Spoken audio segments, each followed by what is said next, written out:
tout à l'heure, c'est l'incarnation d'un personnage de fiction par un amateur.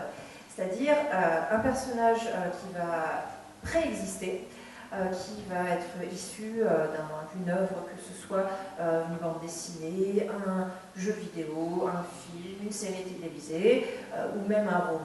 Il ne faut pas forcément qu'il y ait une image préalable, ça peut être uniquement une description. Et donc la personne qui va incarner ce personnage, ce sera un amateur, c'est-à-dire pas un comédien professionnel qui sera payé et engagé pour incarner ce personnage. Au contraire, ce sera quelqu'un qui soit sera un amateur de la série, un fan, soit tout simplement aimera fabriquer des costumes et trouvera l'activité intéressante. Donc voilà, le cosplay, c'est vraiment représenter un personnage qui existe, donc pas un personnage qu'on crée soi-même. Donc le travail est quelque part un petit peu de recopie fidèle et de transcription de la fiction au réel, que ce soit sur scène ou en photo. Donc, en ce qui me concerne, moi je m'appelle Isabelle, je viens de Bretagne, merci un petit peu. Donc moi je suis cosplayeuse depuis 10 ans. J'ai commencé en 2005 et j'ai commencé en fait dans les conventions parisiennes, donc à présenter mes costumes un petit peu en concours. Et au bout d'un an et demi, je me suis inscrite aux sélections françaises du World Cosplay Summit, qui est donc le championnat du monde qui a lieu tous les ans au Japon, à Nagoya. Et j'ai été sélectionnée pour représenter la France. Et une fois sur place, donc j'ai participé à une semaine de représentation en compagnie de cosplayers vraiment du monde entier. Et à la fin de cette semaine, j'ai donc participé à l'affinage et j'ai eu la chance de remporter la première place. Donc j'ai été championne du monde en 2007 et grâce à ce voyage et à ce titre, j'ai pu vraiment rencontrer énormément de monde et avoir beaucoup d'opportunités pour voyager un petit peu de par le monde et participer à des spectacles de cosplay ou présenter mes costumes dans différentes occasions. Donc ça a été évidemment une très très grande chance pour moi qui a mené à vraiment des expériences assez exceptionnelles. Donc j'ai vu un petit peu ce que donnait le cosplay, surtout à l'époque, c'était pas encore aussi répandu qu'aujourd'hui, ce que ça donnait dans les différents pays. Et il est intéressant, c'est vrai, de voir que dans tous ces pays, le cosplay n'est pas apparu de la même manière forcément que chez nous et ne s'est pas développé de la même manière non plus. Très souvent, c'est une activité qui est à chaque fois prise dans le prisme des cultures locales. Comme nous, en France, malgré nous l'origine japonaise qu'on a du cosplay, on l'a quand même francisé. Donc on voit que chaque pays a vraiment son approche particulière du cosplay. Donc aujourd'hui, je continue en fait à pratiquer le cosplay, comme vous pouvez le voir. Je continue notamment à présenter des conférences, à animer des ateliers et à présenter des petits spectacles dans différents types d'événements, comme ce qu'on a aujourd'hui. Donc justement, je vais vous expliquer un petit peu quelles sont les origines du cosplay. Déjà, de base, comment c'est apparu. Et pour cela, on va aller aux États-Unis, parce que le cosplay est apparu là-bas. Donc c'est une pratique qui a vu le jour aux États-Unis, dans la première moitié du XXe siècle. À l'époque, évidemment, le nom de cosplay n'existe pas encore, et la première occurrence du phénomène est issue d'une démarche totalement personnelle. C'est dans le milieu de la littérature fantastique et de la science-fiction, en fait, qu'est apparu pour la première fois le cosplay, et c'est dans ce milieu-là qu'il s'est développé par la suite. Donc c'est à la fin des années 30, lors de la première édition de la World Science Fiction Convention, qui est donc le premier rassemblement de fans du genre de la science-fiction et du fantastique qui a eu lieu aux États-Unis. C'est vraiment le premier salon, la première convention telle que nous, on les connaît aujourd'hui. Donc un amateur, à l'époque, de ce courant littéraire, s'est déplacé, vêtu d'un costume qu'il avait fabriqué, qu'il avait confectionné par lui-même, et qui représentait donc un homme du futur sur la base des romans feuilletons qui étaient publiés à l'époque. Donc cet homme s'appelle Forrest Ackerman, et c'est devenu une figure importante de la science-fiction et du fantastique aux États-Unis. Sa photo est très facile à retrouver, elle est très souvent postée sur les forums de cosplay, les sites spécialisés dans la discipline. Et excusez-moi. À défaut de représenter de manière absolument certaine le premier cosplay de l'histoire, c'est au moins la première trace matérielle que nous en avons, et il est communément admis que c'est le premier cosplayer de l'histoire. Donc, Ça, c'était à la fin des années 30. Donc, comme je vous ai dit, ce monsieur a par la suite fait carrière vraiment dans la science-fiction, à la fois au niveau amateur et aussi au niveau professionnel. C'est-à-dire qu'il a participé à de nombreux projets, de nombreux films, de nombreuses séries, de nombreuses bandes dessinées également, à différents types d'implications.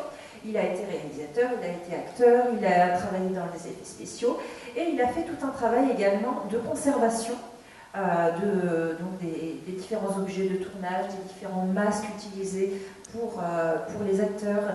Et pendant assez longtemps, il a présenté ces objets dans un musée qu'il avait créé chez lui, dans sa maison.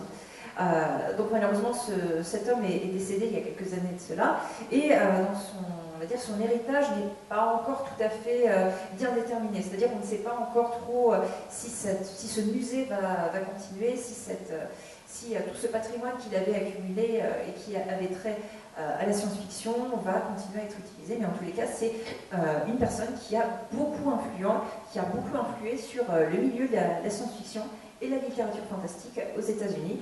Et si aujourd'hui on a toutes ces séries, c'est en partie un petit peu grâce à lui. Et si on a le cosplay, c'est aussi grâce à lui. Donc toujours aux États-Unis, avec l'évolution technique des supports de fiction, la pratique du cosplay a elle-même évolué. L'enrichissement des œuvres par l'image et par le son, avec le cinéma, les feuilletons radio, les séries télévisées, a permis de représenter une image précise des personnages qui évoluaient dans cet univers.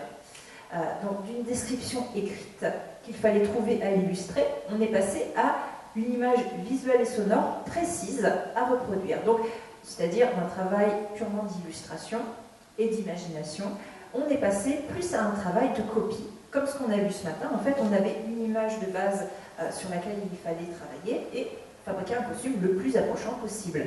Donc, voilà, le travail a légèrement évolué. Même s'il est important de préciser qu'aux États-Unis, et là je parle bien aux États-Unis parce que c'est quelque chose que nous en France, par exemple, on ne fait pas du tout dans le cosplay. Aux États-Unis, il est très fréquent de présenter une version personnelle du personnage. C'est-à-dire, on utilise ce à quoi ressemble le personnage de base. On utilise également des choses que l'on connaît sur ce personnage ou sur son univers, et on va livrer sa version personnelle. Donc ça peut être autant justement transformer un personnage masculin en personnage féminin, transformer un personnage humain en personnage animal, ou alors présenter une version d'été, une version d'hiver du costume. Voilà, changer légèrement, mais tout en restant fidèle, dans le sens où on propose une réinterprétation sur la base du personnage tel qu'il existe dans l'œuvre. Donc c'est un petit peu de cette manière-là en fait que les cosplayers aux États-Unis prennent le cosplay, c'est-à-dire vraiment s'approprier l'œuvre et son univers. Donc le cosplay, à partir de là, a connu une croissance exponentielle dans les années 70, avec l'arrivée des blockbusters du space opéra. Donc en première ligne, les films Star Wars, la série Star Trek, que vous connaissez au moins de nom, j'imagine. Donc des histoires assez complexes qui se déroulent dans un univers souvent post-apocalyptique ou un contexte de conquête de l'espace.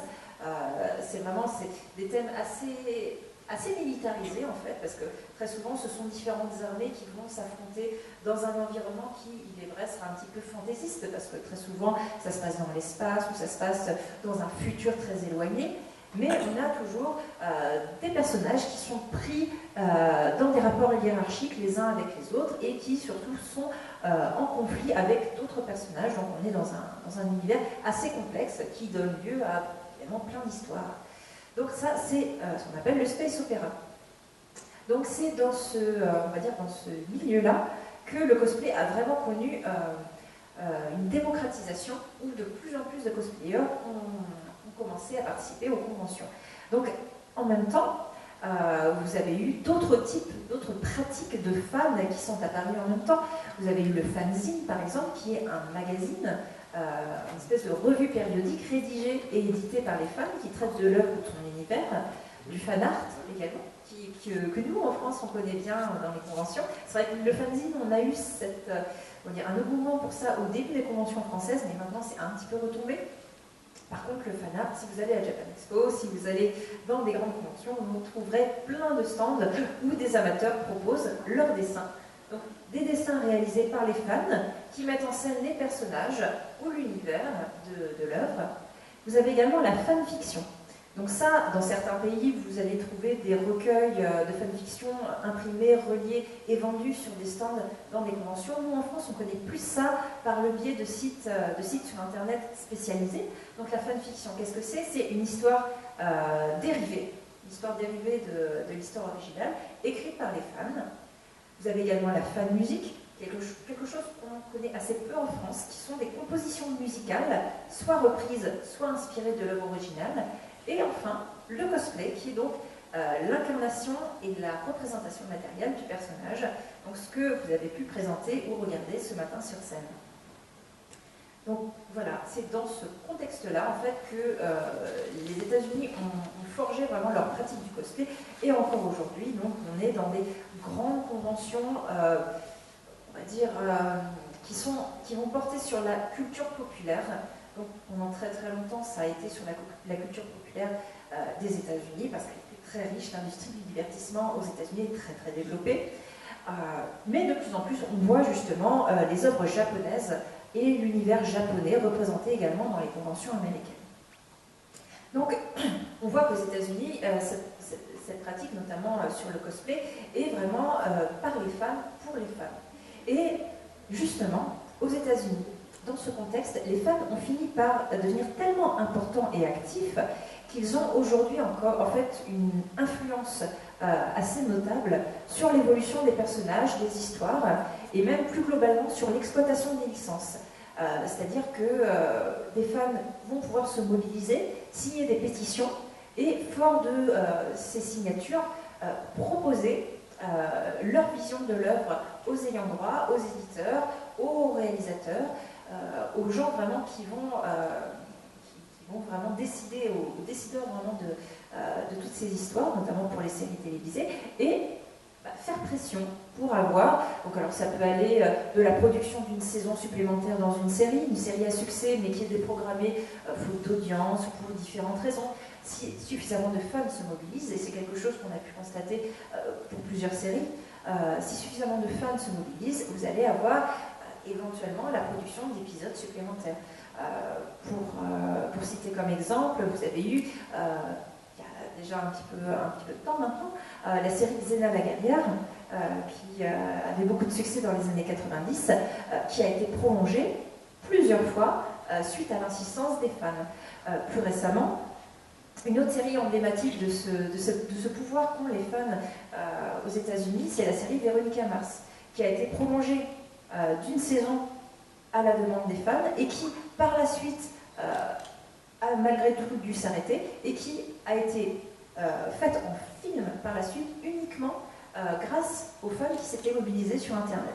Donc là, en fait, on voit aussi que l'évolution des supports de communication, notamment avec la facilité d'accès à Internet et la facilité de regroupement, fait beaucoup pour les fans aux États-Unis, parce que maintenant vous avez le système du crowdfunding, donc le financement participatif, où chacun peut lancer une campagne de financement en faisant appel aux fans ou aux gens qui ont un intérêt pour cette cause, et mettre en place des projets qui normalement n'auraient jamais pu être mis en route parce qu'ils coûtaient vraiment trop d'argent. Là, par exemple, pour la série Véronica Mars, vous avez eu un film avec vraiment une qualité cinéma, avec les vrais acteurs de la série, qui a été réalisé uniquement grâce au financement des fans de la série. Donc vous voyez, c'est quelque chose qui peut vraiment impressionner chez nous, où on n'a pas du tout cette dévotion des fans pour leur série préférée. Donc voilà un petit peu le contexte du cosplay aux États-Unis, donc un pays où l'industrie du divertissement a énormément d'influence, énormément de pouvoir, mais où également les clients de cette industrie, les spectateurs et notamment les fans, ceux qui vraiment vont mettre beaucoup d'énergie dans cette passion et dans l'amour qu'ils portent à leur œuvre favorite, vont vraiment être capables de se remuer un petit peu et de se serrer les coudes pour vraiment faire pression sur les gens qui vont décider de l'avenir de ces séries. Donc voilà pour les États-Unis. Maintenant, je vais en venir au Japon, parce que je pense que la plupart d'entre vous connaissent le cosplay du Japon. Eh bien, au Japon, c'est à peu près à cette période-là, dans les années 70, que le cosplay est apparu. Du moins, c'est importé. Donc les Japonais, voyant un petit peu le succès rencontré par toutes ces séries, tous ces films, notamment la série de films Star Wars a eu énormément de succès au Japon.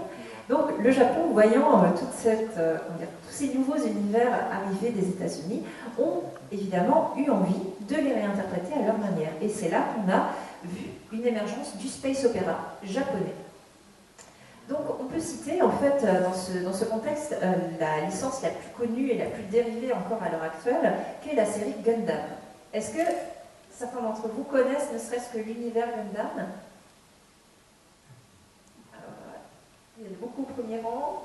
Alors les plus jeunes, je vous conseille vraiment de vous renseigner parce que c'est un petit peu le précurseur au Japon des séries, notamment toutes les séries de robots que l'on connaît aujourd'hui. C'est vraiment grâce à cet univers-là, l'univers Gundam, que ça a eu autant de succès, du moins autant de succès commercial. Donc c'est peut-être aussi pour ça qu'on a la chance d'avoir tout un tas de séries aujourd'hui. Donc Gundam, c'est une série de science-fiction qui met en scène des jeunes gens qui pilotent des armures mobiles, donc des armures de grande taille, qui est dans un contexte, encore une fois, de conquête de l'espace. Donc on est vraiment dans le space opéra, mais avec ce côté, ce côté jeune garçon, donc apprentissage, qui est un petit peu plus propre au Japon. Et donc avec évidemment des problématiques japonaises et un angle d'approche beaucoup plus japonais. Donc les premiers, et évidemment, c'était aussi sous forme de série animée, à la fois parce qu'il n'y avait pas le budget nécessaire à produire quelque chose de l'ampleur de Star Wars, ou malgré ce qu'on peut en penser aujourd'hui, de Star Trek. Parce que même si aujourd'hui on rigole un petit peu des petits détails de la série, mine de rien, ça c'est quelque chose qui n'était pas dès le début possible au Japon. C'est quelque chose, je pense qu'on peut comparer à pas mal de séries de Sentai, donc de super-héros en costume qu'on a vu ensuite au Japon. Mais c'est vrai que l'engouement pour Gundam et le succès de Gundam a beaucoup aidé à justement lancer toutes ces nouvelles séries et lancer toutes ces modes ensuite qui sont venus sur les robots et les super-héros en costume au Japon. Donc les premiers fans de la série Gundam ont eu l'idée de reproduire en fait les uniformes des différentes armées qui apparaissent dans l'histoire, donc de fabriquer les costumes par eux-mêmes et de défiler dans la rue. Comme ça, ainsi vêtus, en incarnant les différentes factions apparaissant dans l'histoire. Et c'est un petit peu la première apparition en fait, du cosplay au Japon. C'est un phénomène de rue, c'est sous forme vraiment de performance de rue. Donc on est dans quelque chose qui est assez différent des États-Unis, même si c'est le même contexte du fantastique. Là, on est dans des regroupements de fans qui ont envie de montrer aux autres et d'investir un petit peu l'espace public. Donc petit à petit, le cosplay au Japon s'est pas mal perfectionné et des catégories différentes sont apparues. Ce qui fait que, d'une part, des cosplayers un peu plus téméraires que les autres se sont attaqués aux armures mobiles, donc les fameuses armures Gundam, et c'est ainsi qu'on a vu le genre de cosplay de robot, qui est une catégorie, on va dire, de cosplay, apparaître. Et donc se développer au Japon. Donc, parce que dans la série, il y avait ces armures mobiles et certains cosplayers ont eu envie de les reproduire. Donc évidemment, ça demandait beaucoup de perfectionnisme, ça demandait des nouvelles techniques, ça demandait beaucoup de travail. Donc on a eu d'une part le cosplay de robot, mais d'autre part, on a aussi eu des cosplayers qui s'intéressaient davantage aux personnages de l'histoire. C'est-à-dire que jusqu'à présent, on avait juste des silhouettes en uniforme qui représentaient les différentes armées. Mais les cosplayers japonais ont eu envie de se pencher sur l'aspect humain en fait, des personnages, le côté plus dramatique en fait, de l'histoire. Donc l'aspect humain en dehors des combats. Et c'est ainsi que les cosplayers japonais se sont attachés à représenter des personnages précis de l'histoire.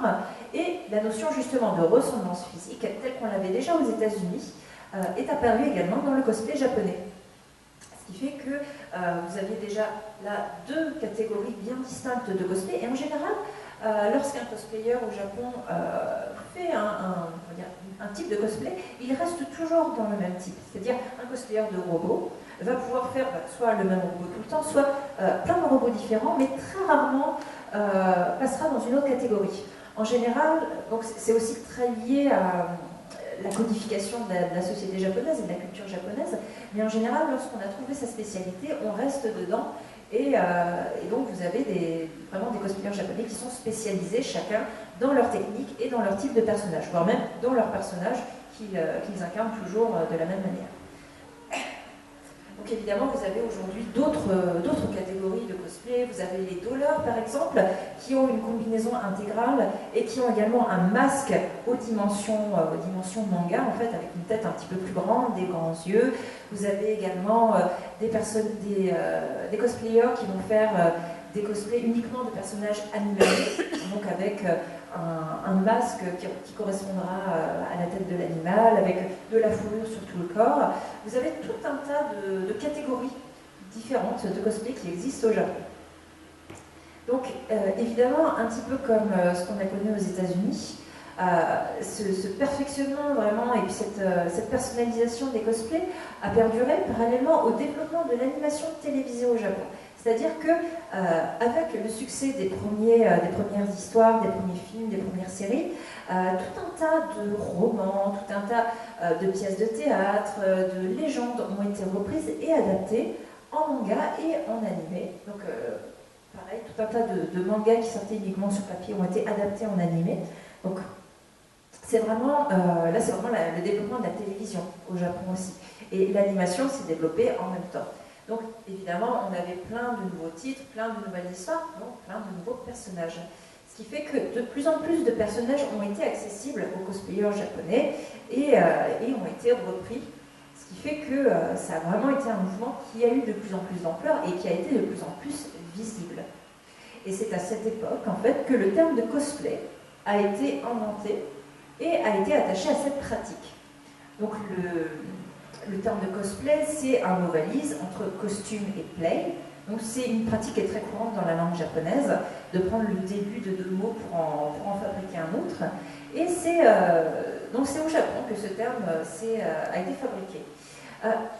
Cependant, il y a un petit problème quand même au Japon sur cette appellation de cosplay, parce que c'est un terme qui est très vague en fait, vague et assez imprécis. Donc, quand vous parlez de cosplay au Japon, à moins que vous parliez vraiment à un cosplayer ou à quelqu'un qui s'y connaît vraiment, c'est pas du tout comme chez nous, où il s'agit donc, comme je disais tout à l'heure, de la reproduction d'un personnage, si possible avec une grande fidélité à l'original. Au Japon, ça désigne le déguisement de manière générale. Et le terme cosplay, notamment dans les grands magasins, est très souvent utilisé pour les déguisements de personnages génériques, comme les bunny girls, les maids, les secrétaires. Ce qui fait que très souvent, le terme est mal considéré au Japon parce que les Japonais ont une vision assez restreinte du cosplay. Souvent, on s'imagine que les Japonais savent tout ce que c'est, les Japonais sont tous cosplayers, ont l'habitude de voir ça dans la rue. En fait, c'est un petit peu une légende chez nous en Europe. En fait, c'est pas du tout comme ça là-bas. Le terme de cosplay est tellement utilisé à tort et à travers comme argument marketing pour du déguisement pur et simple que très souvent, lorsque vous parlez de cosplay à un japonais, il va juste avoir à l'idée un vêtement un petit peu sexy, sans avoir du tout idée de la démarche qu'il y a derrière et du travail et de ressemblance à l'original. Ce qui fait que voilà, on est face à une certaine incompréhension. Et pour beaucoup de japonais moyens, d'âge moyen, le cosplay, c'est juste le déguisement qu'on porte, on va dire, dans la chambre à coucher, voilà, quelque chose pour adultes. Une pratique vraiment pour adultes, et ça n'a rien à voir avec voilà, une quelconque discipline, une quelconque pratique créative. Donc c'est très mal considéré dans certaines conditions à cause de ça. Donc les cosplayers japonais, eux, en ont pris leur parti. Ça les dérange pas plus que ça, parce qu'après tout, ils jouent même là-dessus des fois. Mais cette ambivalence, il faut savoir qu'elle s'intègre globalement assez bien dans la culture japonaise, somme toute. En France, par contre, beaucoup moins. Ce qui fait que vous avez très, très souvent la communauté des cosplayers est beaucoup plus jeune qu'au Japon. Au Japon, aux États-Unis encore plus, ce sont surtout des adultes. En France, nous, quand on regarde dans les conventions, le public est en bonne partie mineur, les cosplayers sont assez jeunes, ce qui fait que vraiment les tenants du mouvement du cosplay en France font toujours bien attention à garantir la parfaite moralité du cosplay, que ce soit donc auprès des jeunes participants, auprès de leurs parents, auprès du public, auprès des médias, histoire de ne pas avoir de mauvaises surprises et puis surtout de malentendus. Voilà, c'est vrai que quand on regarde dans ces différents pays qu'on a évoqués, on a des choses, des pratiques assez différentes. C'est-à-dire qu'aux États-Unis, par exemple, il y a toute une catégorie dans le cosplay qui se fait, on va dire, entre adultes, qui n'est pas nécessairement axée sur le côté sexy ni quoi que ce soit, mais qui va aborder des thématiques plus adultes, des thématiques de violence ou de rapport entre les personnages. Et vous aurez un public adulte et des participants adultes. Et vous aurez des tas de catégories comme ça, au Japon également. En France, malheureusement, ça ne se fait pas du tout. Ce qui fait que c'est vrai qu'il faut toujours faire très attention parce qu'en général, voilà, les spectateurs sont assez jeunes et on peut très, très vite. C'est vrai qu'au début du mouvement du cosplay en France, on trouvait parfois des jeunes participants dans les conventions qui portaient des tenues qui n'étaient pas vraiment très, très appropriées. Donc ça s'est régulé petit à petit au fur et à mesure, mais c'est une distinction qu'on n'a jamais fait en France. Donc c'est intéressant de savoir qu'au Japon ou aux États-Unis, eux le font. Mais du coup, évidemment, lorsque vous parlez de cosplay au Japon, ne soyez pas surpris que certains Japonais vous regardent envier parce que tout simplement ils n'auront pas forcément très bien compris de quoi vous parlez et ils auront sûrement en tête quelque chose qui n'a pas grand-chose à voir avec ce que vous vouliez dire. Donc voilà, au Japon, aujourd'hui encore, le cosplay se pratique beaucoup dans la rue. Donc vous avez des fans qui se donnent rendez-vous, se regroupent dans la rue, ont appris en amont une petite chorégraphie, apportent leur système de sonorisation et proposent un petit spectacle comme ça, totalement improvisé dans la rue, et sans prévenir, sans demander d'autorisation ni quoi que ce soit. Donc c'est un petit peu en marge de la légalité, donc c'est quelque chose, c'est vraiment un happening qui n'arrive qu'une seule fois, et c'est vrai que c'est quelque chose, vous pouvez assister à ça au Japon en vous promenant dans la rue, par hasard, et c'est quelque chose qui se fait encore beaucoup. Évidemment, maintenant, les cosplayers filment et mettent ensuite sur Internet, sur les sites de partage de vidéos au Japon, leurs performances. Vous avez également sur le salon Comiket, qui est un énorme salon de fans qui a lieu 2 fois par an au Japon, vous avez un petit espace réservé aux cosplayers, mais encore une fois, c'est très très restreint. C'est-à-dire que vous n'avez pas le droit de prendre des photos de cosplayers en dehors de cet espace et vous n'avez pas le droit de vous promener en cosplay en dehors de cet espace. Donc vous avez une salle avec une terrasse, un petit jardin réservé aux cosplayers et c'est vraiment très très catégorisé. Au Japon également, j'essaie de faire assez vite, je pense que je vais m'arrêter sur le cosplay au Japon. Et puis après, comme ça, on pourra parler un petit peu, on pourra poser des questions et voir éventuellement comment c'est arrivé chez nous en France tout en discutant ensemble.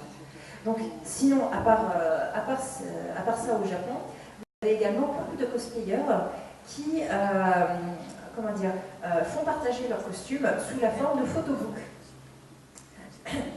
Ils font des séances de photos qu'ils éditent ensuite et qu'ils vendent dans des magasins spécialisés. Donc ça, c'est possible au Japon, notamment grâce au coût très très très faible de l'édition papier, ce que nous, on n'a pas du tout malheureusement en France. Et en fait, c'est très très facile d'éditer un petit bouquin au Japon, ce qui fait que beaucoup de cosplayers, avec leurs photos de cosplay, font relier des petits livrets qu'ils vendent ensuite pour promouvoir leur travail. Donc voilà, la photographie et l'édition papier, ainsi que le Comiket et tout simplement la rue, vraiment l'espace public, ce sont les principaux lieux d'expression du cosplay au Japon. Donc voilà le premier costume que j'ai porté. Alors ça, c'est celui du championnat du monde, mais il est parti au Japon directement. Voilà, donc le premier costume en septembre 2005. Donc ça, en fait, c'est Machi du groupe de visual rock japonais La Reine. Donc là, c'est pas un personnage de série, c'est le personnage incarné par un musicien en fait, dans un groupe. Et celui-ci, donc, c'est le costume du championnat du monde, qui est donc issu du manga Alikino. Voilà, sur la scène du championnat. Je ne sais pas si vous connaissez Alikino, c'est un petit manga pas très très connu. Il n'a pas été traduit? Il a été traduit, si. Voilà, donc je laisse à la limite défiler quelques costumes. que vous pouvez regarder. Si jamais vous avez des questions sur des procédés de fabrication sur certaines images, n'hésitez pas. Et sinon, si vous... Alors, celui-ci ? Après. Alors là, encore une fois, c'est un musicien d'un groupe. Au début, je prenais beaucoup mon inspiration dans le visual rock japonais, parce qu'ils sont des costumes forcément très très impressionnants. Et puis bon, au bout d'un moment, j'ai pris plutôt des personnages de jeux vidéo. Là, c'est Puyo Pop Fever, donc un costume un petit peu plus rigolo. Costume du championnat du monde. Et tu as une formation pour faire les vêtements? Alors, non, pas du tout. Moi, je suis vraiment artiste au début, donc ce qui fait que je maîtrise, ou alors j'utilise pas mal de techniques d'art plastique. Et c'est vraiment dans cette optique-là en fait que je me suis mise au cosplay, parce que j'adorais fabriquer des petits objets. J'aimais beaucoup la copie également, c'est-à-dire reproduire vraiment à l'identique des objets. Et donc c'est cet aspect-là qui m'a le plus intéressée dans le cosplay à la base. Je peux vous montrer d'autres costumes. Donc celui-là par exemple qui est un costume de figurine. Donc à la base c'était une petite figurine. Celui-là je l'ai présenté au Brésil, dans un concours au Brésil. Les ailes sont faites avec des parois de douche. En fait c'est un plastique comme le carton ondulé, mais sous forme de plastique. Donc vous avez une couche de plastique ondulée et une couche de plastique, ce qui donne quand même pas mal d'épaisseur. Et ça se coupe très facilement parce qu'à l'intérieur c'est creux. Donc voilà, c'est... normalement, je pense que j'aurais dû, si j'avais pas pris l'avion avec, j'aurais sûrement utilisé du carton plume, parce que ça a ce même effet en fait, d'être très très léger. Donc je parle de matériaux, mais je suppose, étant donné que vous êtes en art appliqué, que vous connaissez. Par contre, si jamais vous ne connaissez pas, demandez-moi, et puis je vous expliquerai un petit peu. Des petites choses amusantes. Donc là, par exemple, le chapeau que vous avez là, c'est fait en tapis de sol. Donc le tapis de sol, vous savez, c'est le tapis de jean qu'on utilise. Donc c'était à une époque très utilisé par les cosplayers. Donc ce costume-là, il a déjà 8 ans. Donc, à l'époque, c'était encore la mode du tapis de sol. Et donc c'est une mousse en fait qui se coupe très facilement et qui se forme à la chaleur très facilement, comme on a vu ce matin, et la possibilité de vraiment donner une forme précise. Oui.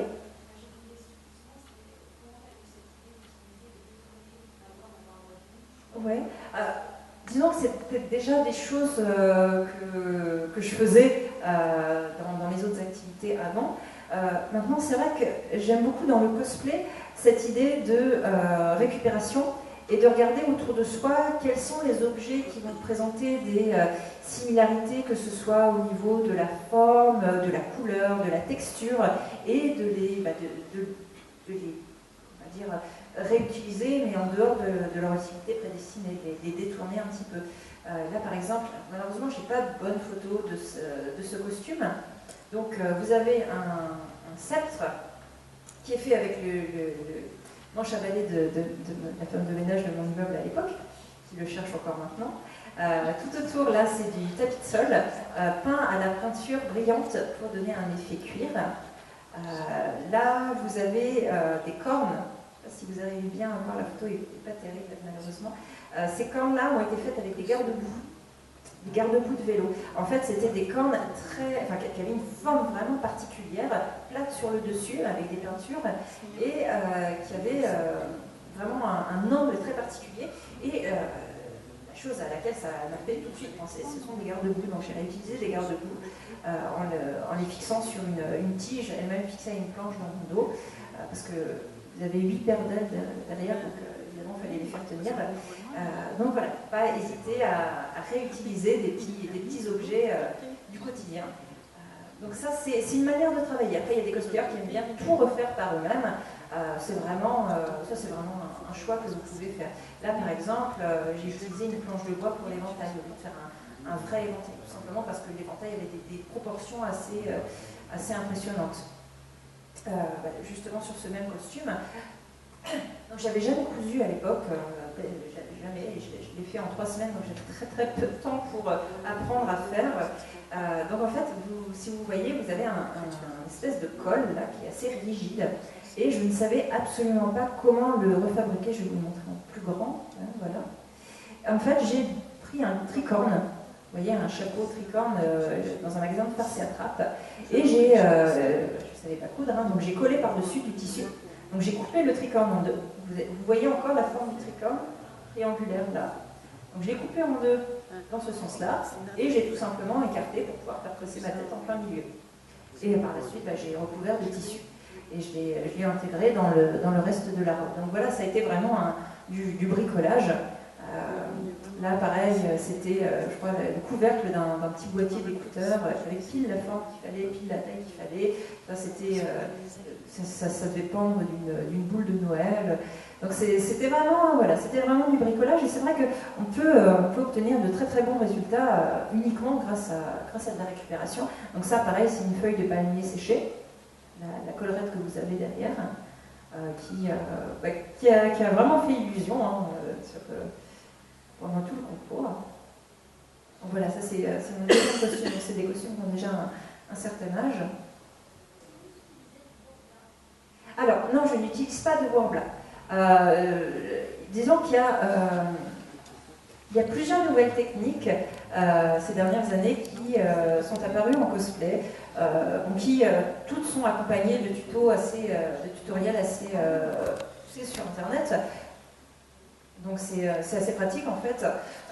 Ça permet vraiment aux cosplayers de pouvoir débuter tout de suite avec des techniques semi-professionnelles et d'avoir tout de suite pour leur premier costume un très très bon rendu. Ceci dit, je n'utilise pas encore. Je ne l'utilise pas encore, je ne vais pas dire que je ne l'utiliserai jamais, parce que je considère que je n'ai pas encore fait le tour de toutes les autres techniques que j'ai envie d'utiliser. Et malheureusement, en fait, le fait d'avoir une très bonne technique, ça ne fait pas tout. En fait, depuis quelques années, on a vu apparaître plein de nouveaux cosplayers qui ont un niveau technique excellent, notamment parce qu'ils ont été briefés de A à Z sur Internet et qu'ils ont tout de suite accès à du matériel qui peut avoir un très bon rendu. Mais ce qui est un petit peu dommage, c'est qu'ils perdent tout le côté artistique, le côté création de l'ensemble, et ne se focalisent que sur une succession de pièces spécifiques du costume, et du coup on en perd la cohésion d'ensemble. Le cosplay, c'est quand même une grosse partie de copie et de ressemblance. Il est question de prendre une image, un personnage qui n'existe pas, et de le faire exister sur scène, ou en photo, après, peu importe. Mais il est vraiment question de cette transcription entre la fiction et le matériel. Ce qui fait que vous êtes obligé d'avoir un certain travail d'analyse et un certain travail de composition dans l'espace. Et ça, je pense que c'est plus important que la partie purement technique. Et c'est quelque chose que, malheureusement, qu'on n'apprend pas forcément, et puis que les cosplayers qui font des tutos sur Internet n'expliquent pas. Et c'est même pas nécessairement une histoire de talent, c'est vraiment une histoire d'analyse et de retranscription. Et c'est un travail en fait qui se perd un petit peu en cosplay au profit en fait de nouvelles techniques plus pro, plus poussées, plus nettes. Mais du coup, on perd un petit peu tout le côté ressemblance. Le costume est plus net, le costume est plus abouti. Des costumes plus complexes peuvent être proposés, mais malheureusement, il n'y a pas forcément l'aspect cosplay. L'aspect costume est très mis en avant, mais l'aspect cosplay se perd un petit peu. Voilà, donc c'est un petit peu ce que je peux dire par rapport à toutes ces nouvelles techniques qui sont très bien. Faut pas croire, faut pas comprendre de travers. C'est juste que moi, j'en ai pas encore eu l'utilité sur un de mes costumes. Mais c'est vrai que c'est quelque chose, je mets en garde en général les cosplayers qui n'en ont jamais fait et qui veulent se lancer, et je leur dis vraiment de faire un travail de recherche, un travail de réflexion en amont, plutôt que de se lancer tout de suite dans la fabrication d'un maximum d'accessoires et d'armures pour leur cosplay. Est-ce que vous avez peut-être une autre question? Ouais. Ouais. La question qui vient d'être posée? D'accord. En fait, ah oui, c'est vrai que j'ai pas répété. La jeune femme me demandait si j'utilisais du Worbla. Worbla donc c'est une marque, hein, c'est un nom d'une matière justement qui se sculpte à la chaleur, comme on a vu ce matin pendant le défilé. Et il faut savoir qu'en cosplay, il y a un petit peu des modes de matériel utilisé. Je parlais de la mode du tapis de sol tout à l'heure, qui début des années 2000. Voilà. Bonne chance, hein, pour ceux qui passent leur bac, et puis bonne continuation pour tous les autres, et vraiment félicitations pour ce matin. Je vous en prie, rentrez bien. L'année prochaine. Et puis pour ceux qui n'ont pas le bac à passer, je peux rester pour discuter encore un petit peu. Donc effectivement, le Worbla, c'est un petit peu une nouvelle mode, même si maintenant ça fait peut-être 4-5 ans quand même que ça accourt dans le cosplay. Mais vous avez de plus en plus de matériaux de synthèse, en fait, des mousses, c'est vrai que c'est surtout sur la mousse parce qu'il faut que ce soit léger, des tas de matériaux que vous pouvez modeler à la chaleur et qui vous permettent d'avoir un rendu professionnel le même type de rendu que vous pourriez trouver sur un film parce que l'idée c'est vraiment d'avoir un costume qui a l'air de sortir de l'usine en fait, de ne pas être fait à la main. Et c'est vrai que le cosplay aujourd'hui c'est un petit peu un critère de réussite, c'est cet aspect industriel, cet aspect où on n'a pas eu besoin de le fabriquer, le cosplay préexiste. Et c'est vrai que c'est du coup un rendu un petit peu plus propre, mais malheureusement, c'est pas toujours le cas, mais c'est souvent mis en avant au détriment d'autres aspects du cosplay. C'est pour ça que je prends toujours le temps de bien expliquer que même si on a une arme qui est parfaitement bien réussie, qui est absolument propre, nickel et tout ça, ça n'assure pas nécessairement un bon cosplay derrière. Et en plus, ce sont des matériaux qui sont assez coûteux, du moins pour le Worbla. En plus, c'est assez difficile de se le procurer parce qu'évidemment, tout le monde en veut. Donc, il y en a qui en profitent pour faire les intermédiaires. Et puis, vous avez des fournisseurs de Worbla dans la communauté cosplay. C'est toute une. Je ne vais pas dire un trafic parce que ça pourrait être pris de mauvaise façon, mais c'est toute une industrie, toute une organisation qui est pour moi un petit peu surfaite, sachant que vous avez d'autres matériaux qui peuvent être utilisés pour obtenir un résultat tout aussi propre, tout aussi lisse. Et à vrai dire, ce dont on parle là, c'est de modelage et de moulage. Et à partir de là, ça, on peut le faire avec n'importe quel type de matériaux. Bon, évidemment, tous les matériaux ne fondent pas à la même température. Donc il y en a qui sont... Ce serait plus difficile de faire une armure en pierre, par exemple. Mais c'est quelque chose qu'on peut appliquer. La technique utilisée, on peut l'appliquer à d'autres types de matériaux. C'est vrai que le Worbla est particulièrement pratique. Le Worbla, en fait, c'est le même matériau que vous trouviez dans les magasins de travaux manuels il y a 10-15 ans de ça, et qui vous permettait de faire des tout petits objets. Donc maintenant, dans le cosplay, ça se trouve sous forme de feuilles, à partir desquelles vous pouvez travailler, vous pouvez ensuite le chauffer pour que ça tienne bien par la suite. Et donc, voilà, il y a aussi...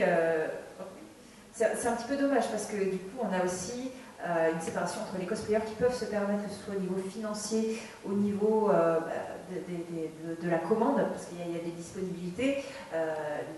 S'en procurer ici, c'est moins facile que s'en procurer dans d'autres villes ou s'en procurer, s'en faire livrer dans d'autres villes. Il y a des pays où on trouve ça en vente directement, des pays où on ne trouve pas ça. Donc c'est un petit peu dommage de mettre une matière en valeur comme ça. Par exemple, moi je vais beaucoup travailler en Suisse. Chez les Suisses, le tapis de sol, ça coûte 25 francs. Donc comptez à peu près 20-22 euros. Chez nous, ça coûte 3 euros. Voilà. Donc évidemment, pour nous, c'est beaucoup plus facile d'utiliser du tapis de sol. Donc c'est un petit peu, il y a un petit peu cette injustice-là au niveau de tous les matériaux. C'est-à-dire que dans certains pays, à certains endroits, c'est beaucoup plus facile de se le procurer qu'ailleurs. Et du coup, malheureusement, tout le monde n'est pas égal face à cette répartition. Oui.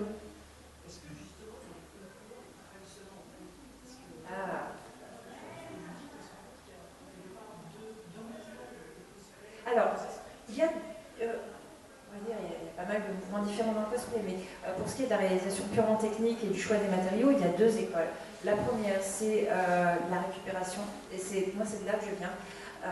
Donc, à base de techniques vraiment d'art plastique, hein, de moulage, de modelage, de sculpture, de peinture, de couture aussi, de tout un tas de techniques qui préexistent dans le monde de l'art et de l'artisanat.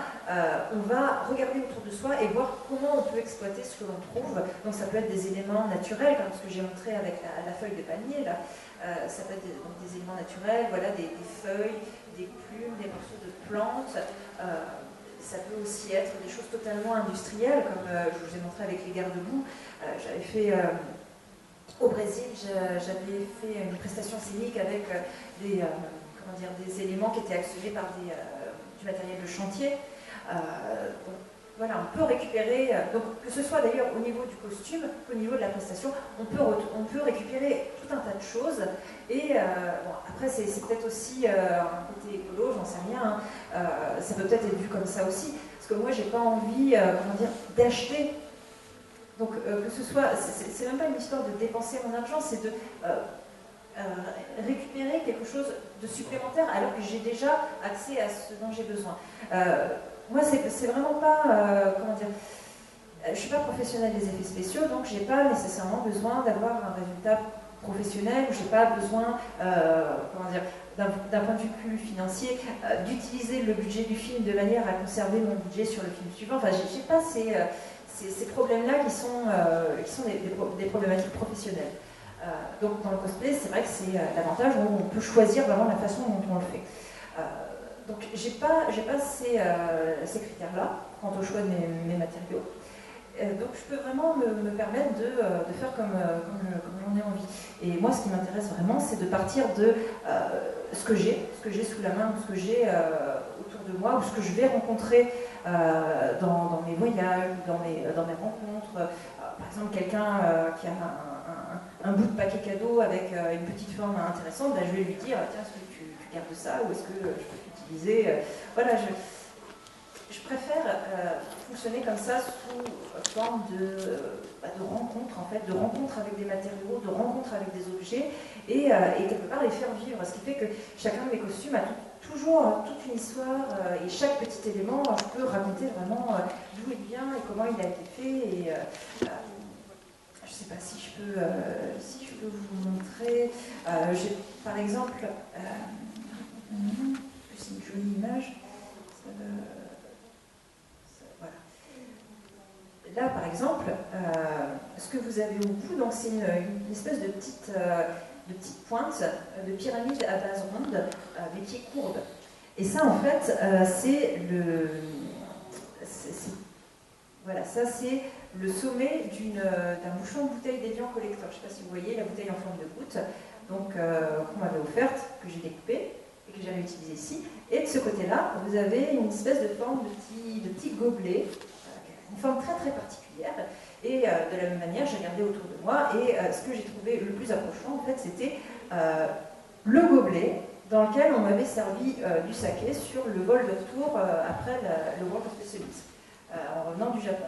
Donc je l'avais gardé parce que la forme m'intéressait, pareil, il était un petit peu courbe, et puis quelques temps plus tard, je suis tombée sur cette image, sur l'image de ce personnage que j'ai eu envie de faire en cosplay, et j'ai regardé j'ai des cartons de bric-à-brac que je trie en forme, en couleur et tout ça, j'ai regardé ce qui correspondait et j'ai trouvé ça. Et du coup, voilà, il y a voilà, des petites formes, des petits objets, des petits morceaux d'objets de plein de provenances différentes dans chacun de mes costumes. Donc c'est ça qui m'intéresse aussi.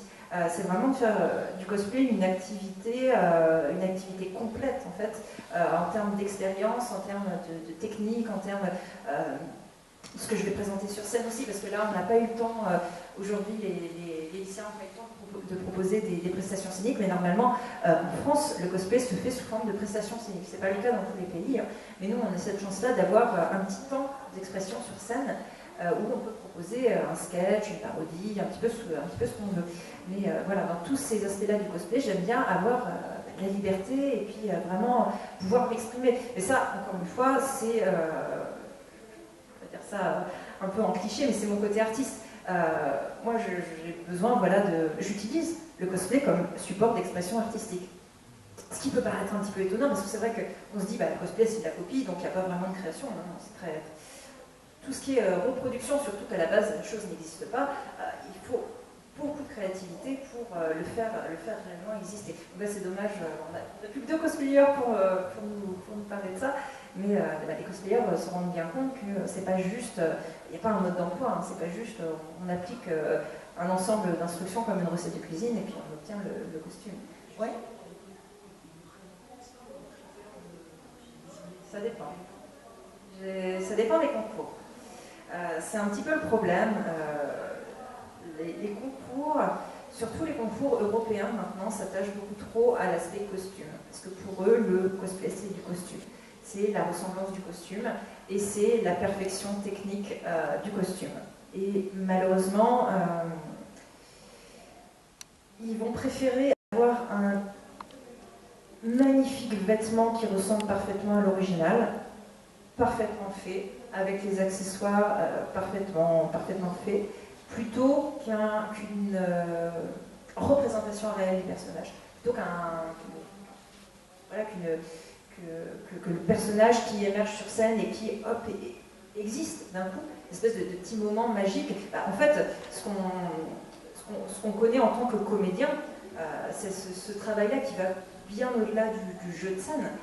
Cet aspect-là, qui normalement devrait être quand même assez central dans le cosplay, parce que c'est pas déjà c'est pas un concours c'est pas un concours de stylisme, c'est pas un concours de vêtements, c'est pas un concours de costumes non plus, on n'est pas au meilleur costumier de France ou d'Europe, c'est pas ça l'objet des concours, c'est un concours de cosplay, donc qui est une discipline très particulière qui consiste à prendre un personnage préexistant et à le faire, donc un personnage fictif préexistant dans une œuvre et à le faire exister réellement dans un espace délimité, c'est-à-dire soit la scène, soit la photo, enfin le studio photo.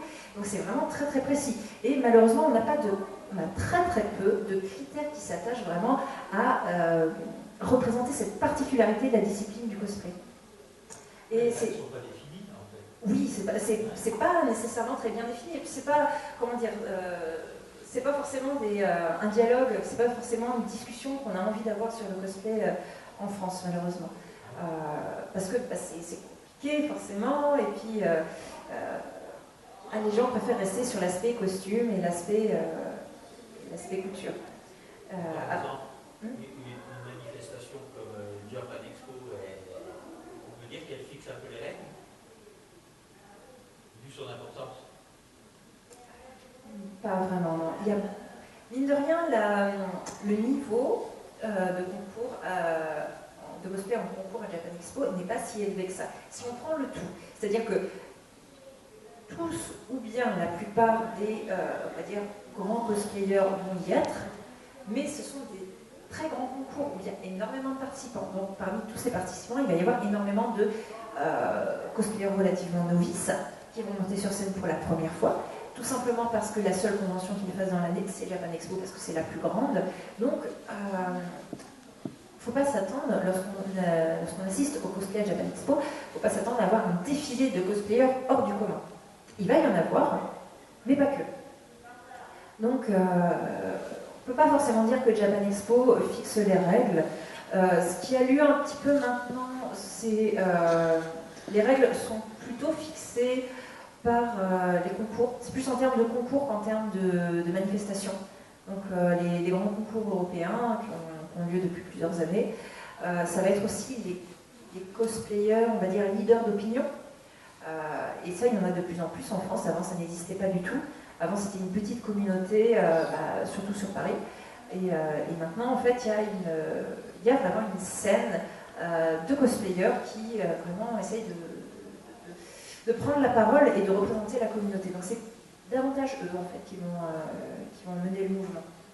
Alors, il y a eu beaucoup de questions d'un seul coup. Je ne sais pas si on a bien répondu à tout. Alors, allez-y. Alors, qu'est-ce qu'on gagne? Oui, c'est vrai, on n'a pas encore répondu à ça. Très souvent, alors, voilà. C'est en fonction des sponsors, on va dire. Voilà, donc on peut avoir des appareils, il y a beaucoup de consoles à gagner, parce que les éditeurs de jeux vidéo essayent de backer un maximum les événements un peu qui vont appeler geek, comme ça, qui vont étiqueter geek. Il y a aussi des voyages au Japon, de plus en plus, à gagner. Il y a pas mal aussi de concours qui sont là que pour la gloire. Le World Cosplay Summit, donc il y a des sponsors qui chacun offre un lot. Donc il y a l'entreprise Brothers qui fait des machines à coudre, des brodeuses, qui va offrir une machine pour les cosplayers. Il y a des marques de perruques aussi qui sponsorisent, donc voilà, offrir un bon d'achat. Vous avez aussi alors le premier prix du World Cosplay Summit, c'est notamment un aller-retour au Japon. Donc vous avez voilà, beaucoup de voyages, beaucoup de consoles de jeux à gagner. Il y a relativement peu de cash prize, c'est-à-dire de prix en termes d'argent, en termes de monnaie. Ça se fait relativement peu en Europe. Maintenant, vous en avez quelques-uns quand même. Vous en avez un notamment au Portugal et un qui essaye de se monter en France en ce moment, à Strasbourg, qui vont mettre en place un prix en argent. Après, c'est des goodies, des mangas, des DVD, des produits dérivés, des choses comme ça. C'est surtout ça, mais après, ça dépend vraiment, encore une fois, des sponsors. Parce que ce ne sont pas les organisateurs du concours en eux-mêmes qui, en général, mettent les prix en jeu. En général, ce sont les sponsors qui, derrière, qui proposent. Oui, oui, je les remets. Oui.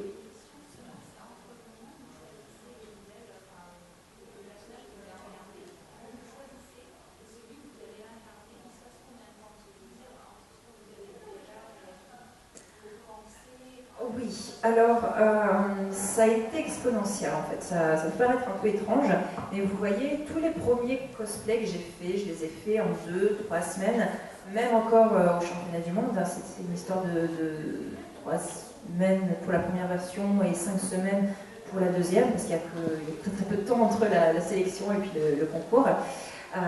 Donc c'était vraiment, comment dire, je me lançais, en même temps je ne connaissais strictement rien, et en fait comment dire, j'hésite sur le terme ascension.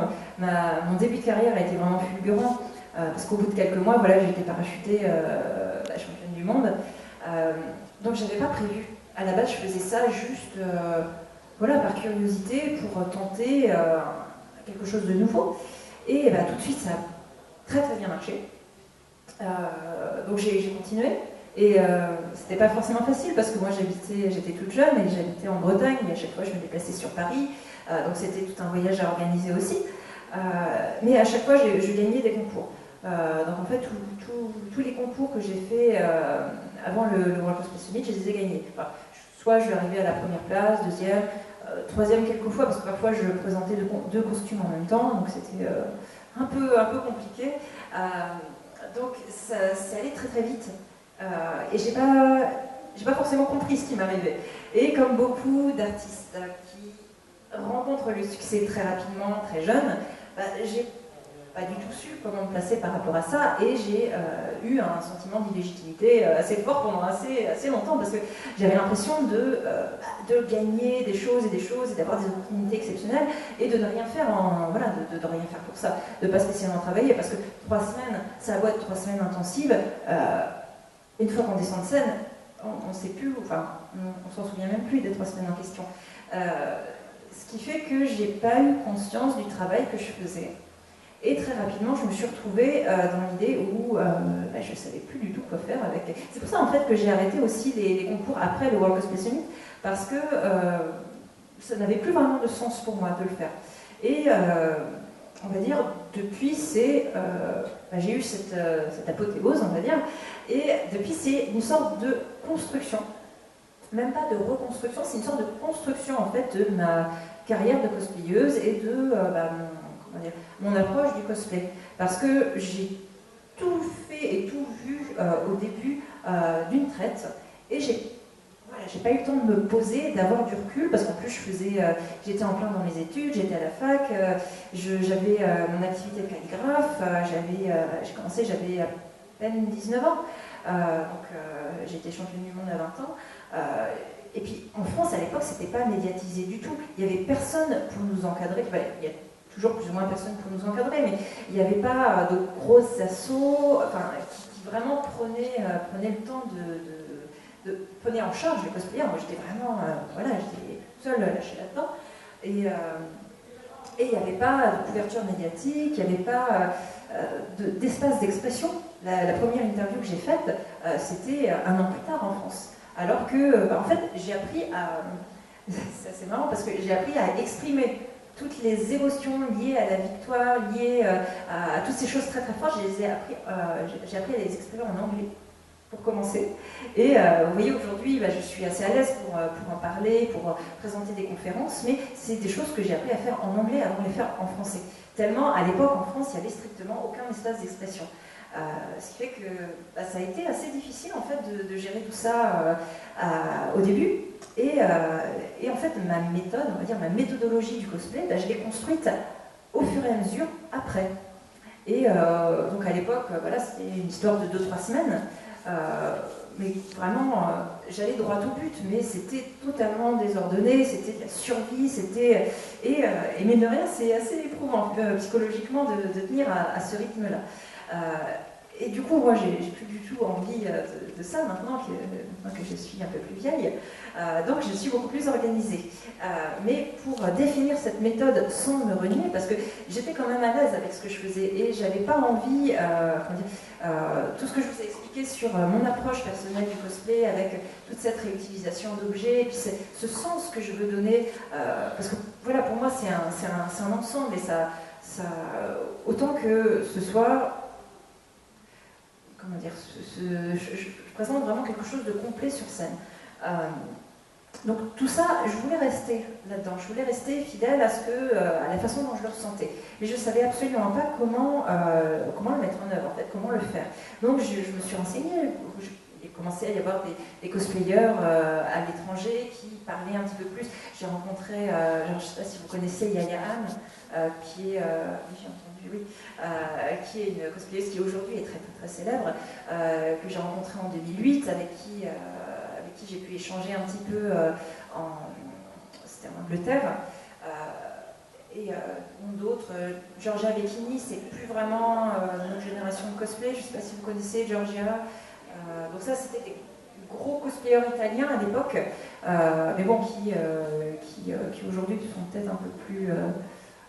Francesca Dani, Georgia Vecchini, qui étaient au World Cosplay Summit tous les ans, non pas en tant que participant, mais en tant que leader d'opinion du cosplay en Italie. C'est pour vous dire vraiment le sponsoring des enjeux financiers qu'il y a derrière dans certains autres pays qui peuvent être très proches d'une autre.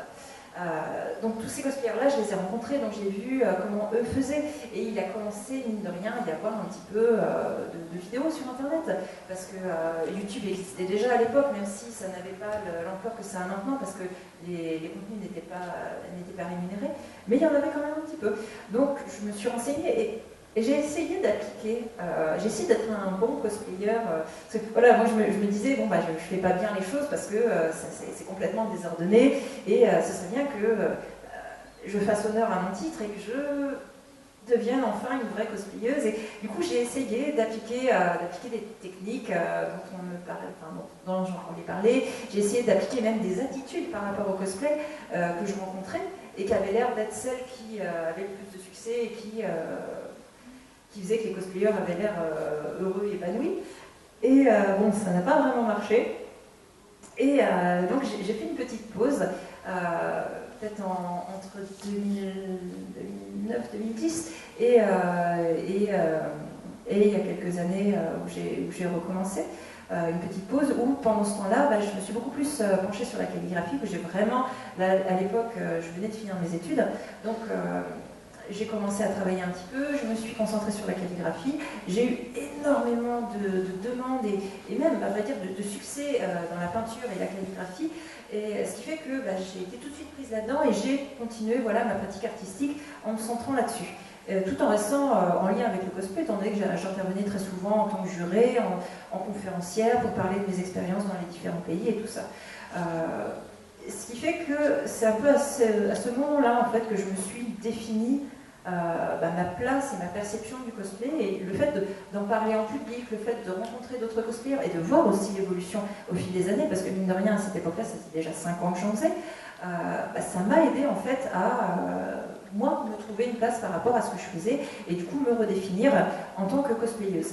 Et c'est vrai que aujourd'hui, j'ai bien conscience que j'ai une perception des choses assez particulière, parce que la plupart des cosplayers sont avant tout cosplayers, et ne sont pas spécialement artistes. La plupart, d'ailleurs, sont plus sur la couture. Vous avez beaucoup de cosplayers en France qui viennent soit du stylisme, soit des arts appliqués dans la couture, soit vraiment soit de la couture, soit de la fabrication de matériel. Donc l'aspect, encore une fois, très costume. Vous avez quelques-uns qui ont aussi une formation de comédien ou de danseur, vraiment scénique. Donc la plupart des cosplayers en fait viennent de là. Moi, c'est vrai que j'ai mon background de moi, il est purement artistique et surtout plasticien. Parce que autant, c'est vrai que la rencontre avec la scène, ça a été une révélation pour moi et c'est quelque chose que j'ai ajouté à ma pratique artistique, autant à la base, moi je suis vraiment artiste plasticienne. Et pour m'y retrouver dans tout ce côté un petit peu glamour, clinquant et tout ça, du cosplay, de la pratique scénique, parce que quand on participe à des grands concours à l'étranger, c'est quand même...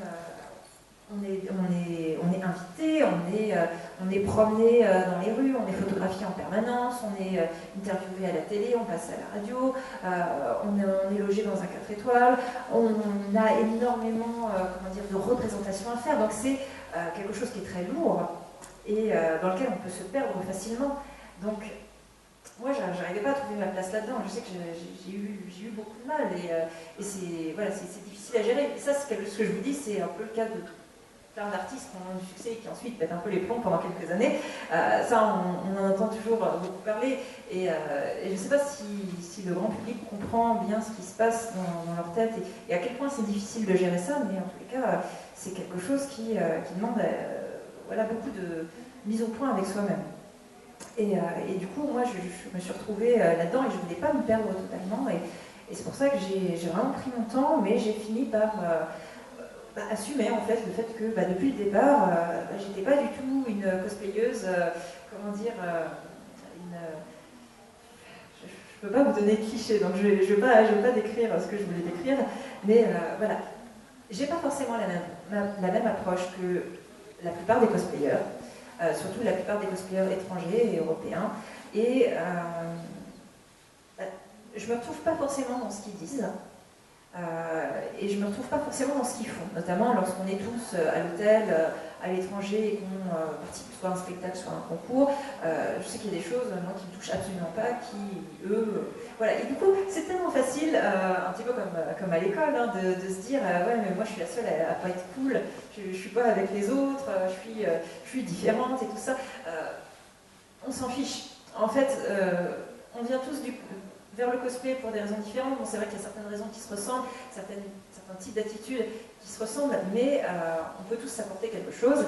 Et à partir du moment où on s'assume, on reconnaît qu'on a quelle est sa vision des choses et son approche du cosplay, à partir de ce moment-là, il n'y a aucun souci. Et surtout, il n'y a pas à se sentir illégitime ou moins... parce qu'il n'y a rien de pire que ça, de recevoir un prix ou d'être reconnu, surtout quand vous pensez au niveau du championnat du monde, il n'y a rien de pire que d'en arriver là et de se dire mais qu'est-ce qui s'est passé? Est-ce qu'il y a eu des accords secrets économiques entre tel éditeur et pour que j'en arrive à être...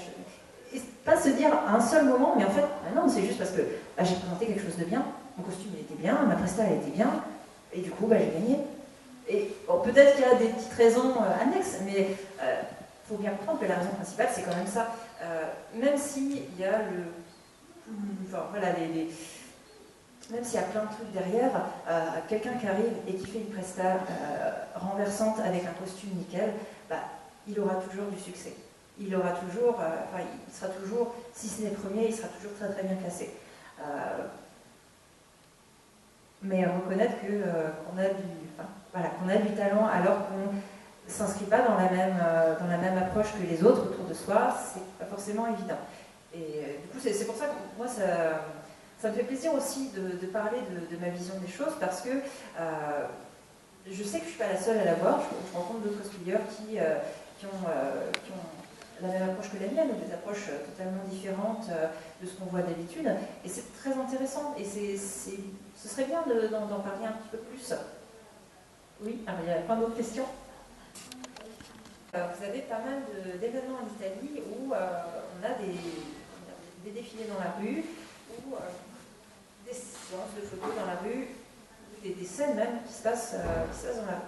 On a ça au Japon, on a vu tout à l'heure un petit peu en marge de la légalité. On a ça aussi pendant le World Cosplay Summit. Et on a ça dans on va dire, des pays latins. Dans le sud de la France aussi, vous avez des fois des petits défilés dans la rue. Vous avez pas mal de petits événements qui se passent dans le sud de la France, où en même temps que la fête du village, et du coup il y a le club manga, ou des choses comme ça qui défilent, donc c'est assez marrant de voir ça aussi. Donc dans la rue, en France, le cosplay est arrivé, on va dire, en même temps que la vague de l'animation japonaise, ce qui fait qu'au tout début, vous avez eu on va dire, lorsque les dessins animés japonais sont arrivés à la télévision, c'était un petit peu une mini-révolution. Parce que c'était donc un nouveau type de divertissement pour enfants qui abordait, on va dire, les problématiques humaines classiques, mais sous un angle légèrement différent, avec des personnages qui n'étaient pas les personnages typiques qu'on avait nous dans notre littérature. Donc c'était, ça a eu forcément beaucoup de succès, parce que c'était totalement novateur.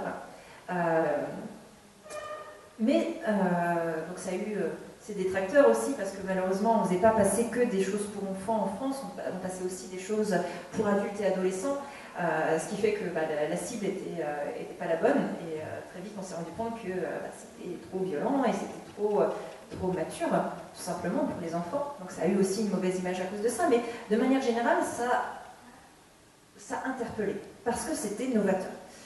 Ce qui fait qu'à cette époque, les amateurs de ces dessins animés, une fois qu'ils grandissaient et qu'ils avaient envie d'en savoir plus, il fallait qu'ils se renseignent énormément par eux-mêmes. Parce que, certains d'entre vous ont peut-être connu cette époque-là, mais l'origine de ces séries était très peu mise en avant, ce qui fait qu'on ne savait pas que c'était des séries japonaises. Les noms des personnages étaient modifiés, les dialogues étaient arrangés, justement, notamment pour rajeunir un petit peu la cible. Les histoires étaient adaptées, vous avez même carrément des scènes coupées des fois, et parfois même c'était diffusé dans le désordre, donc c'était difficile de s'y retrouver, et on avait juste l'impression des fois que c'était un programme d'animation un peu bâclé pour enfants, parce que de toute façon il n'y a pas besoin de faire beaucoup plus pour les enfants, il faut juste les occuper devant la télé et puis rien d'autre. Et c'était difficile de s'imaginer quand même, voire même impossible de s'imaginer que ces séries en fait, étaient japonaises, parce que la plupart des prénoms étaient changés, étaient francisés. Donc imaginez que ces séries étaient japonaises, à destination d'un public adulte et adolescent, et bénéficiaient d'une production assez importante et assez rigoureuse dans leur pays d'origine, c'était des choses dont on n'avait pas idée. Ce qui fait que les amateurs de ces séries, une fois qu'ils ont grandi, ils ont commencé à se rassembler en association, notamment au sein des écoles supérieures où ils se retrouvaient. Donc vous avez eu pas mal d'associations à la base qui avaient lieu parmi les élèves des grandes écoles. C'est pour ça qu'aujourd'hui encore, en France, vous avez énormément de conventions qui sont organisées par des comités d'étudiants. Beaucoup en école d'ingénieurs, voilà, EPITA, Alimest, Dijon Seiten également. Vous avez également en école de commerce, pas mal également d'événements qui ont lieu dans ce cadre-là. Et en général, c'est pris dans la scolarité, c'est-à-dire que c'est pris dans le cursus. Les étudiants ont vraiment des notes en fonction de l'événement qu'ils ont réussi à organiser. Donc c'est vraiment, ça reste aussi pédagogique, parce que évidemment, organiser un événement, ça Ça nécessite voilà, un certain travail, et ça, ça rentre dans la notation pour l'année. Donc, encore aujourd'hui, voilà, vous avez encore ce pli qui est pris au niveau de l'organisation.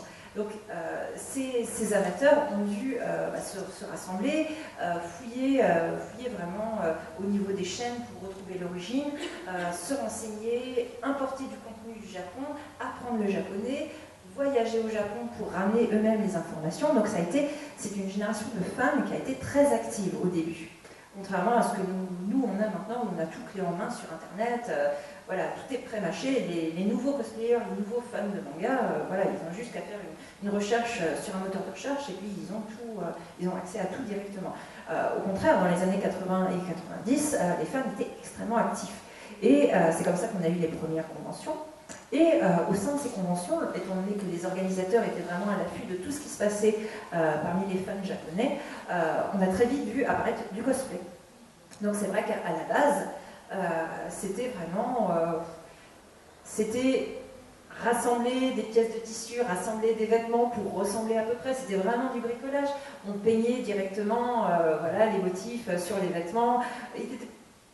Petit à petit, la couture est apparue, mais à la base, il était vraiment question de ressemblance. Et étant donné qu'à l'époque, il y avait très très peu de titres qui sortaient, et même très peu de titres qui étaient importés sous d'autres canaux de diffusion moins légaux, en fait, il y avait très peu, on va dire, de personnages et d'histoires qui étaient accessibles en France, quelle que soit la manière.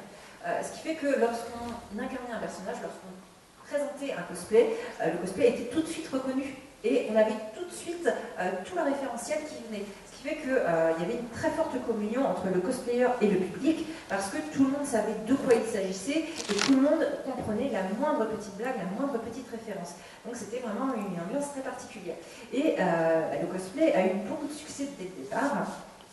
Et il y a eu des groupes qui se sont formés, qui ont investi la scène pour proposer, au début c'était surtout des parodies, pour proposer aussi, qui rejouaient des scènes de l'œuvre originale, qui proposaient voilà, des petites prestations.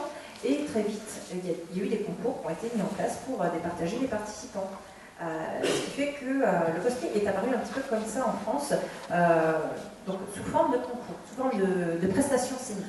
Ça, la prestation scénique, c'est quelque chose que vous ne retrouvez pas dans tous les pays. Vous avez plein de pays où le cosplay, ça se fait dans les allées des conventions, sur une scène dédiée, mais sans prestation, juste en défilé. Ou alors juste vraiment dans les allées. Où vous avez des pays où ça se fait uniquement sous forme de photos. Où vous avez des pays où ça se fait, vous avez de la presse spécialisée, et du coup, l'idée, c'est de passer dans le magazine en question. Il y a tout un tas de formes différentes de pratiques du cosplay, et c'est vrai que nous, en France, on est très très axé sur la prestation scénique, ou du moins le passage sur scène. Donc c'est même aujourd'hui où on a eu ce premier défilé de cosplay, on a utilisé la scène, et c'est vrai que les cosplayers pouvaient aussi présenter une petite prestation. C'est vrai que c'est quelque chose qui en France a beaucoup cours. Et le cosplay, et surtout le concours de cosplay, est devenu un incontournable de toutes les conventions. Même les salons du livre, ça s'étend vraiment à tout un tas de manifestations autour de la culture et du divertissement. C'est intéressant de voir que ça dépasse l'origine japonaise, on va dire, que ça a à la base. Parce que nous, évidemment, on a récupéré ça du Japon, mais pensez à tous les pays anglo-saxons, eux ont récupéré ça des États-Unis. Les pays de langue anglaise, les pays du nord de l'Europe, l'Allemagne, eux ont récupéré le cosplay des comics, des séries télévisées, et puis en Angleterre évidemment ils ont leur propre licence assez connue aussi. Donc, tous les pays de langue anglaise et les pays du nord de l'Europe sont plutôt venus au cosplay de par les États-Unis, de par cet aspect-là de la discipline. Nous, en France, en Italie également, dans les pays du Sud, les pays latins, on a récupéré ça du Japon. Voilà, donc il y a vraiment cette séparation à la base, sachant que ces dernières années, on va dire, tout se mélange progressivement, et c'est vrai que la pop culture aujourd'hui, elle est globalisée, elle est mondialisée, et toutes les influences se mélangent. Et on est vraiment des États-Unis, de l'Angleterre, du Japon, de la Corée, c'est vrai que tout est un petit peu mélangé aujourd'hui. Donc voilà, nous en France, on a eu ce début-là, et progressivement, bah, on se fond un petit peu dans cet aspect mélangé. Puis c'est vrai qu'on va de plus en plus vers le tout concours. Ce qui est peut-être un petit peu dommage du coup, parce que ça laisse pas la part à beaucoup d'autres pratiques du cosplay que le concours sur scène. Donc, et d'autant plus avec la multiplication des grands concours, des concours de cosplay européens, avec de plus en plus d'enjeux, c'est vrai que du coup, bah nous, on est vraiment là-dedans pour l'instant, en France, dans le cosplay. Voilà, l'évolution s'est faite de quelque chose de très très amateur et par les fans pour les fans vers quelque chose à plus grande échelle avec davantage d'enjeux. Voilà pour la question. Est-ce qu'il y avait... ouais.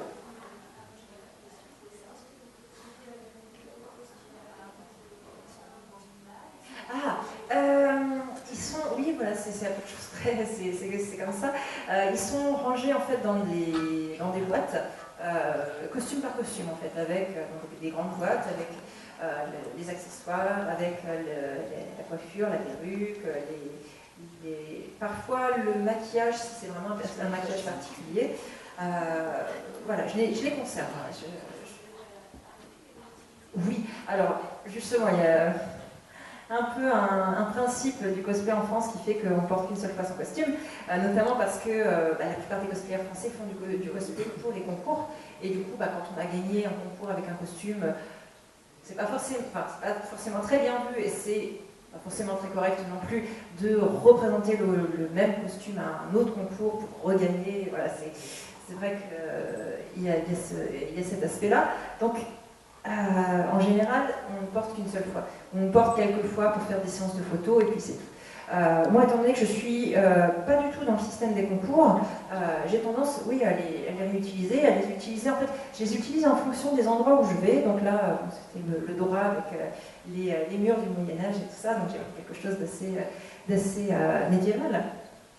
Et j'essaye de prendre quelque chose qui corresponde à l'endroit où je vais ou à l'événement auquel je participe.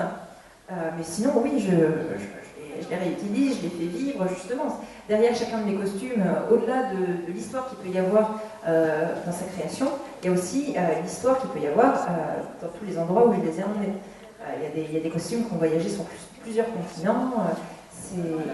Voilà, c'est aussi... le costume fait aussi office de disque dur. Il contient toutes les expériences aussi. Alors, c'est pas des objets vivants, j'en suis pas là, mais c'est des objets chargés de souvenirs, chargés de mémoire, chargés de signification. C'est pour ça aussi que j'ai pas envie de les jeter. Voilà, il y a juste celui-ci, en fait, j'ai fait une donation à un musée, le Jaune, et juste avant, un musée de cosplay. Voilà, merci en tout cas de votre attention, aux derniers qui sont restés, et puis j'espère que ça vous a plu, ça vous a appris des choses.